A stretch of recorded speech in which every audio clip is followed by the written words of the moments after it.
ሻሽቷ ይላል። ምን ጀመርሽ ደግሞ? የማትገቢበት የለሽም እንደሆነ የማታዳክሪው ነገር የለም። እንግዲህ እንደ ሚጌል ደላኒ ዘገባ ኢንዲፔንደንት ማለት ነው ማንቸስተር ዩናይትዶች እንግዲህ አርሰናል ሉዊስ ስኬሊን ይሸጠዋል አይሸጠው የሚለውን ነገር እያጣሩ እንደሚገኙ ዘግቧል። ያው የስኬሊ ጉዳይ ታውቃለህ፣ ቡርኖ ጉማሬሽ ከመጣ ምናምን የሚባል ነገር ይለቀዋል የሚባል ነገር አለ። እኔ እንደ አንድ አርሰናል ደጋፊ እኔ ቡርኖ ጉማሬሽ ቢቀር ነው የሚሻለኝ ቪዲዮ ስኬሊ ከሚሸጥ ማለት ነው። አይመስለኝም አርሰናል ሰዎች የሚሸጡት እንዳልሆነ። አይ ቲንክ ፕሪሚየር ሊጉ ሊያልቅ ሲል ታውቋል አንተቸብል ተጫዋች እንደሆነ አይ ዶንት ኖ። ያው ዝም ብሎ እንግዲህ የዴላኒ ፖስት እውነት ይሁን ውሸት ይሁን እንግዲህ ወደፊት የምናየው ይሆናል። ቢሆንስ ነው አሁን ዩናይትድ እውነትስ ቢሆን 150 ሚሊዮን ፓውንድ ከየት ነው የምታመጡት? ኢሌት አንደርሰን 116 ነው። ስኬሊ ፕሪሚየር ሊግ ሻምፒዮን ነው፣ አውሮፓ ቻምፒዮንስ ሊግ ፋይናሊስት ነው። ሶ ይሄ 150 ሚሊዮን ፓውንድ በቀላሉ ያወጣል ከሚሉት ወገን ነኝ። ኮሜንት ላይ ሀሳባችሁን አስቀምጡልኝ። ማንቸስተር ዩናይትድ አርሰናል ጋር የሚያደርገውን ዘረፋ አሁንም ሊቀጥል እንደሆነ እየተገለጸ ይገኛል ማለት ነው። ማንቸስተር ዩናይትድ ለሉክ ሾው ምትክ አዲስ ሌፍት ባክ ለማስፈረም ተፍተፍ እያለ እንደሆነ ይታወቃል ማለት ነው። አሁን ደግሞ የአርሰናሉን የ19 ዓመት ምርጥ ታዳጊ ሉዊስ ስኬሊን እንግዲህ ለማስፈረም ማንቸስተር ዩናይትድ ፍላጎት እንዳለውና እስከ 70 ሚሊዮን ዩሮ ለማውጣት ዝግጁ እንደሆነ ማንቸስተር ዩናይትድ አሳውቋል ማለት ነው። በዚህ ሰዓት ያው ማንቸስተር ዩናይትድ ጠይቆት መቼም እምቢ የሚል የአርሰናል ተጫዋች እንደሌለ በተደጋጋሚ አረጋግጠናል ማለት ነው። ከቫን ፐርሲ ጀምሮ አሌክሲስ ሳንቼዝ የተለያዩ ምርጥ ተጫዋቾችን እንግዲህ ማንቸስተር ዩናይትድ ከአርሰናል እፍፍ እያደረገ እንደሚወስድ ይታወቃል ማለት ነው። አሁን ደግሞ ምርጡን ታዳጊ ሉዊስ ስኬሊን ደግሞ ለመውሰድ ዝግጅታችንን ጨርሰናል ማለት ነው። እስከ 70 ሚሊዮን ዩሮ ነው ማንቸስተር ዩናይትድ ያዘጋጀ ማለት ነው። ምክንያቱም ማንቸስተር ዩናይትድ በሉክ ሾው ቦታ አዲስ ሌፍት ባክ ለማስፈረም በዚህ ሰዓት እንግዲህ ያው ቁርጠኝነቱን እያሳየ ይገኛል ማለት ነው። ይሄ ነገር ይሳካል አይሳካም? ሐሳባችሁን ኮሜንት ጋር አስቀምጡልኝ። ይመሻችሁ። አርሰናል ሌላ ስታር ለመጨመር ከውስጥ ብዙ የማይጠቀማቸውን ተጫዋቾች አሳልፎ እየሸጠ ይገኛል ማለት ነው። አምና በ12 ሚሊዮን ገዛ። ዘንድሮ ወደ ኤቨርተን ኖርጋርድን እንግዲህ በ7 ሚሊዮን ከስሮ እየሸጠ ነው የሚገኘው። ሌላም ደግሞ ዩናይትድ እንደገና ተመልሷል ወደ ሉዊስ ስኬሊ። የሉዊስ ሆል ካልተሳካ ሉዊስ ስኬሊ ለማንቸስተር ዩናይትድ በጣም ምርጡ ተጫዋች ነው። እኔ በጣም የምፈልገው ተጫዋች ነው። እንደውም በጣም የተሻለ ደሞዝ ካቀረቡለት ቋሚ አሰላለፍ ውስጥ እንደሚገባ ቃል ከገቡለት ሉዊስ ስኬሊ ወደ ማንቸስተር ዩናይትድ አይኑን አያሽም ነው የምልህ። አይኑን አያሽም። በጣም የምፈልገው ተጫዋች። አርሰናሎች ሌላ ስታር ፍለጋ የራሳቸውን ስታር ቦይ እየለቀቁ ነው ያሉት እና ምን ትላላችሁ ጋይስ? ቀያዮቹ ሰይጣኖች ማንቸስተር ዩናይትዶች የአርሰናሉን ሁለገብ ተጫዋች ታዳጊውን የ19 ዓመት አስደናቂ ተጫዋች ማይልስ ሉዊስ ስኬሊን ለማስፈረም ኤሚሬትስ በር ላይ ቆመዋል። አርሰናሎች ጥያቄውን እስካሁን እንዳልተቀበሉት እየተነገረ ይገኛል። ማይልስ ሉዊስ ስኬሊ 19 ዓመቱ ሲሆን አርሰናል እንደ ግራ መስመር ተከላካይ ቢያስበውም ነገር ግን ተጫዋቹ በሚፈልገው ቦታ በአማካይ መስመር ላይ በማጫወት የተጫዋቹን የእግር ኳስ ሲሆን እያስተካከለ ይገኛል። ማይልስ ሉዊስ ስኬሊን በተደጋጋሚ እኔ አማካኝ እንጂ የመስመር ተከላካይ አይደለሁም ሲል ይነገራል። ባለፈው ዓመት የመጨረሻ ጨዋታዎችም ሚካኤል አርቴታ በአማካይ መስመር ላይ አጫውተው ተጫዋቹን ውጤታማ ውጤት እንዲያመጣላቸው ማድረጋቸው ይታወሳል። ማንቸስተር ዩናይትድ የግራ መስመር ተከላካይ የሚፈልግ ሲሆን በዚህም ሂደት የኒውካስሉን ሉዊስ ሆልን ለማስፈረም ከፍተኛ ጥረት እያደረገ ይገኛል። ነገር ግን አሁን አርሰናሉን በር ላይ ቆሞ አርሰናሎችን እየተማጸነ ነው። ማይልስ ሉዊስ ስኬሊን ለግራ መስመር ተከላካይነት ፈልጓለሁ እያለ ማለት ነው። በዛውም ግን የአማካይ መስመራቸው ማጠናከሪያ ዝውውር እንደሚሆን ይጠበቃል። አርሰናሎች ግን ምላሻቸው አይሆንም የሚል ነው። ማንቸስተር ዩናይትድ እስከ 70 ሚሊዮን ዩሮ ድረስ ለተጫዋቹ ዝውውር ለማቅረብ ተዘጋጅቷል። አርሰናል በዚህ ዋጋ ተጫዋቹን ይለቋል ወይ? የበርካቶች ጥያቄ ነው። የብሩኖ ጉማሬዥ መምጣት ተከትሎ የአርሰናል ስኳድ እየሰፋ ይገኛል። እናም ማይልስ ሉዊስ ስኬሊን እንደ አማካኝ ተጫዋች የሚያስቡት ከሆነ የመልቀቅ ግዴታ ውስጥ ሊገቡ ይችላሉ። ምክንያቱም በዛ ቦታ ላይ ማይልስ ሉዊስ ስኬሊ፣ ዙቢሜንዲ፣ ዲክላን ራይስ እና ብሩኖ ጉማሬዥ 6 ቁጥር ቦታ ለመጫወት ስለሚችሉ ምክንያት ይሆናል። ብዙዎች እንደሚሉ ከሆነ ግን ማይልስ ሉዊስ ስኬሊ የ6 ቁጥር ተጫዋች ብቻ ሳይሆን የግራ መስመር ተጫዋች ነው። የካላፊዮሪ ምትክ ወይም የካላፊዮሪ ተቀያሪ ሆኖ የሚጫወት ተጫዋች ነው። በግራ መስመር ላይ አርሰናል ግራ መስመር ላይ ማይልስ ሉዊስ ስኬሊና ካላፊዮሪ ነው ያሉት ይላሉ። ኢንካፔ የጋብሪኤል ማጋሌሽ ምትክ፣ ሙስኬራ ደግሞ የሳሊባ ምትክ ነው በሚል እንዲህ አይነት መከራከሪያዎችን እያቀረቡ ይገኛሉ። ማንቸስተር ዩናይትድ ማይልስ ሉዊስ ስኬሊ ይሳካለት ይሆን? ያቀረበው 70 ሚሊዮን ዩሮስ ተገቢ ነው ወይም አዋጭ ነው ብላችሁ ታስባላችሁ? ሀሳብ ስጡበት። የፕላስ ምልክቱ በመጫን ፎሎ ያድርጉ። ይህ ትረታሲሊ ስፖርት ነው። ዩናይትዶች ሉዊስ ስኬሊን ከአርሰናል ለማስፈረም አሁን ላይ ፍላጎታቸውን ጨምረው እንደመጡ ነው እየተነገረ የሚገኘው። የሉዊስ ሆል ከኒካስል ጋር ያላቸው ግንኙነት ወይ ደግሞ ኒካስል ሊያቀርበው የሚችል ገንዘብ ከፍተኛ ሊሆን እንደሚችል እያሰቡ እንግዲህ ወደ ሉዊስ ስኬሊ ሊቀየሱ እንደሚችሉ ነው መረጃዎች እያሳዩ የሚገኙት እና ሉዊስ ሆልና ሉዊስ ስኬሊን አወዳድሩ ካላችሁ ሉዊስ ስኬሊ የታይም ጉዳይ ነው እንጂ ከሉዊስ ሆል ያነሰ ነው ብዬ አላስብም እና ሉዊስ ስኬሊ ገና ወደ ዋናው ቡድን ሲያድግ ምን ያህል አቅም እንዳለው ተመልክተናል።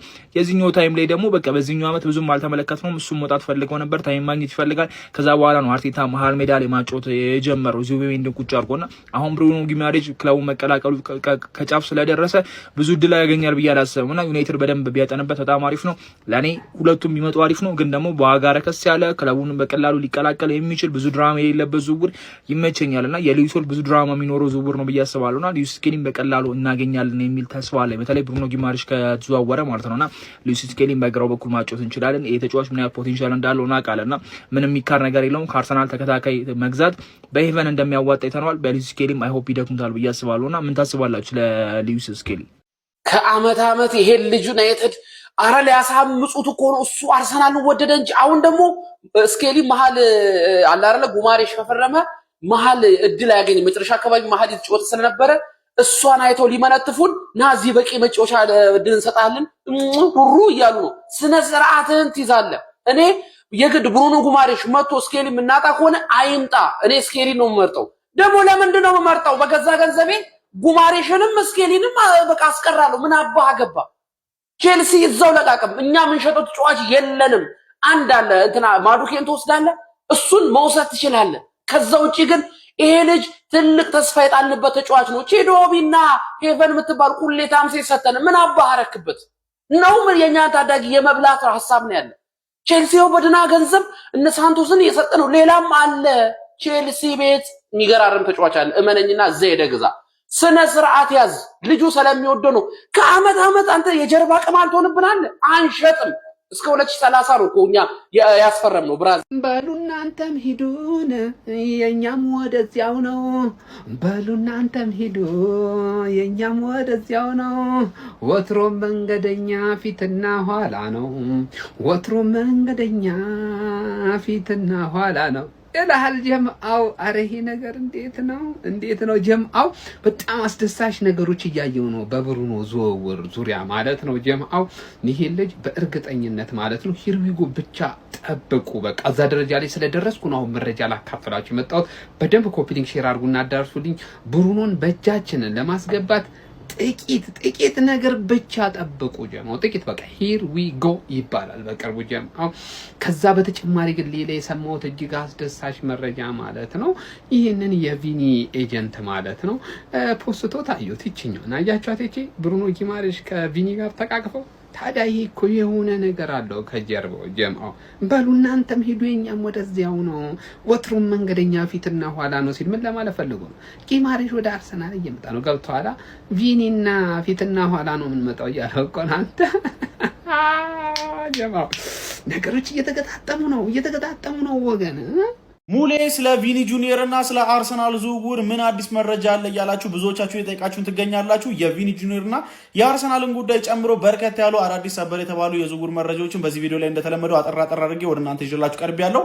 ቪዲዮን ኮፒ ሊንክ እና ሪፖስት እያደረጋችሁ መረጃዎቹን ከኔ ጋር መከታተል ትችላላችሁ። እንግዲህ ቪኒ ጁኒየርን አስመልክቶ ሪያል ማድሪዶች ለተጫዋቹ ያቀረቡለትን ኦፈር አሻሽለው በዚህ ሰዓት እንዳቀረቡ እየተነገረ ይገኛል። ከተጫዋቹ ጋርም በሚቀጥሉት ቀናቶች ጆዜ ሞሪኒዮ እንዲሁም ደግሞ የክለቡ ባለስልጣኖች በጠረጴዛ ዙሪያ በክለቡ ባለው ቆይታ ዙሪያ ይነጋገራሉ ተብሎ ይጠበቃል ማለት ነው። ያንን ኦፈር ቪኒ የማይቀበል ከሆነ ግን ቀሪ ኮንትራት ያለው 1 አመት ብቻ ስለሆነ በዚሁ የክረምት የዝውውር መስኮት ሊሸጡት ሊገደዱ እንደሚችሉ ነው ሪፖርቶች እያሳዩ የሚገኙት። አርሰናልም እንግዲህ በቪኒ ላይ ፍላጎት ያለው ክለብ ስለሆነ በቪኒና ሪያል ማድሪድ መካከል ያለውን ሁነትም በቅርበት እየተከታተለ እንደሚገኝ ነው ሪፖርቶች እያሳዩ የሚገኙት። የኔን የግል ኦፒኒየን ከጠየቃችሁኝ ቪኒ የሚፈልገው ኦፈር የሚቀርብለት ከሆነ በሪያል ማድሪድ የመቆየት እድሉ በጣም ሰፊ ነው። ምክንያቱም ከሪያል ማድሪድ ጋር የመቆየት ፍላጎት ያለው ተጫዋች ስለሆነ ማለት ነው። ነገር ግን በኮንትራቱ ዙሪያ የሚያቃር ነገር ከተፈጠረ ምናልባት የመልቀቅ እድል አለው። አርሰናል ደግሞ እሱን የማግኘት በይሳት ትልቅ ፍላጎት ያለውና እድል ያለው ቡድን እንደሆነ መረጃዎች ያሳያሉ ማለት ነው። ከዛው ከአርሰናል ቤት ሳንወጣ ሌላኛው ብራዚላዊውን እንግዲህ አማካኙን ብሩኖ ጉማሬሽን ለማስፈረም መድፈኞቹ አርሰናሎች በእጅጉ ተቃርበዋል ይነናል የፋብሪዚዮ ሮማኖ ዘገባ ማለት ነው። እንግዲህ ይህን ተጫዋች ለማስፈረም መድፈኞቹ አርሰናሎች ከተጫዋቹ ጋር ሙሉ በሙሉ ከስምምነት ላይ መድረሳቸው የሚታወስ ነው።